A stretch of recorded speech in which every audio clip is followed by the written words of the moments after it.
So this is done now? Yeah. So Mike and I were just going to show some uses of those various steps within the bear form. So Mike, the first one was you were talking about this hand. In the bear form, you remember this hand here. After these, where you come here, this hand is here.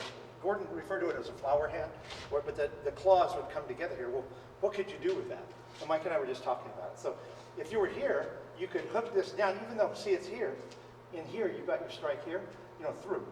And then the motion here to here, and Mike was pointing out, you can easily kick from right here. In the form, you knee the guy here, and then you pull down and kick him, which would knock him back, and then you swat him with the step in of the form. So let's do it on this side so they can see the hands. So if I come in... So we're coming this way in the form. See, it's just so, it could be a grab, a drag, but it would work more effective here. See, here's that same hand position here. Boom. So the guy comes here, knee, kicking here. Or like Mike was pointing out, with it, if you're in closer with the knee and you knee the guy in the knee from the cat stance, you've got a real effective technique. And then, so you're here in the form. Remember, it comes up after you knee. It comes back up this way and then down and kick.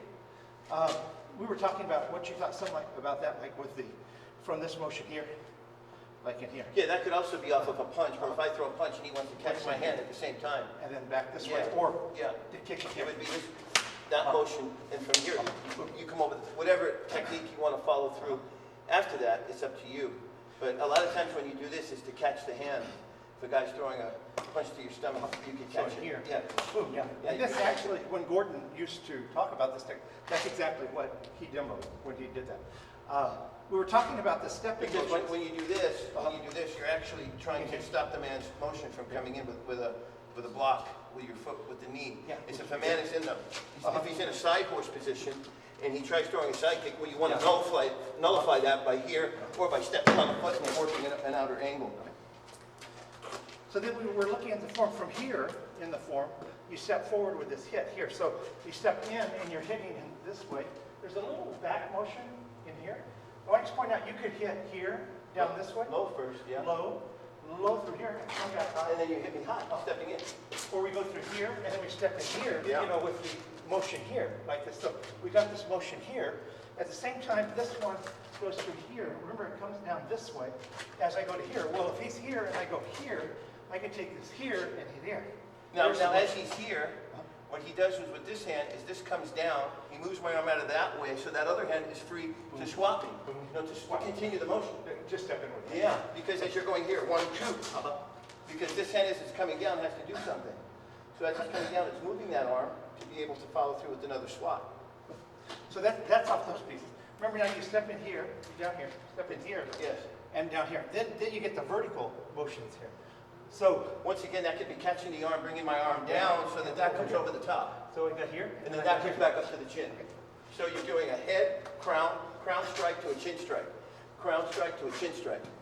I suppose, Mike, when you're coming up like this, yes, the motion is turning and going this way. Yeah. I suppose the motion could be here. Sure. And then in. Absolutely. So there's a lot going on. You could come in here, or you could come in here to back it up, or you could come in here to back it up. Instead of using one, you can use your body, or this. Or this, you could come at the same time with this, hitting shoulder plexus and hitting the chin at the same time. But these strikes are devastating. There was a guy named Old George who Gordon thought did the best bear techniques that he had ever seen. He used a lot of swatting. I saw him, in sparring with people, use this swatting motion here to do this. And he would be hitting high in here, like Mike likes to knock the guy's shoulder out of the way, or the shoulder jack in here, hit the guy here, or pull him here, like boom, and pull the guy over. But he had tremendous swatting technique. But when you look at it, you don't want to be real stiff and go, high like this. The swat comes off this lower area down here, like this. Like in twisted punch, when you step in here, you're coming from the lower part of the body. Well, the swats come from that lower part of the body. So you're stepping in and tweaking. You notice you're stepping. It's the same motion you have to step. Because the smaller muscle is going to move faster than the bigger muscle. So as you're stepping in, it has to be power behind the arm. Not a real big swat from out here coming in real wide. You have to use your hip and your step at the same time. And you don't want to be squared off. No. Because then what you're doing is, if you're squared off, you've got to open the door to be able to come in with the next motion. And when you think about the bear, charging forward to swat you like this. The bear's not standing like this to come in and swat you. Well, let's just Coming face right it, in. you don't walk like this either. It charges right in. The one Mike was doing last week with the one where you were doing this motion and then the strike. Yeah. That's actually this motion. Like if Mike's here and he punches that, so I start in, here's that motion here with here that Mike was talking about using. You notice he dropped his weight too as he came in? He wasn't staying up here and coming in, he dropped his weight as he struck. So he's putting that weight behind the arm.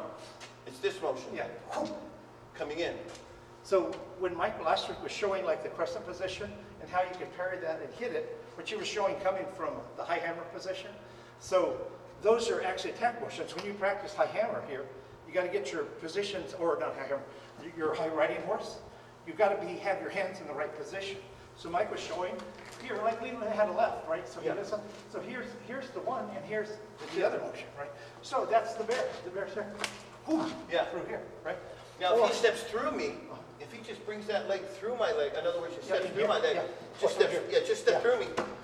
It's a much more power. He's using a combined effort with his leg, and in other words, if I step in like this, at the same time I'm balancing him, at the same time striking him. But you don't want to do this. You don't want to squirt your feet off because you have to be able to step. Same way with a knife or a stick or whatever you're working on. You don't want to be like this because what's happening here is I've got to open this door to be able to step forward again. It's too much time. And like you're pointing out, Mike, Let me cut it because this is going to be 3 hours now to edit this damn thing. you know,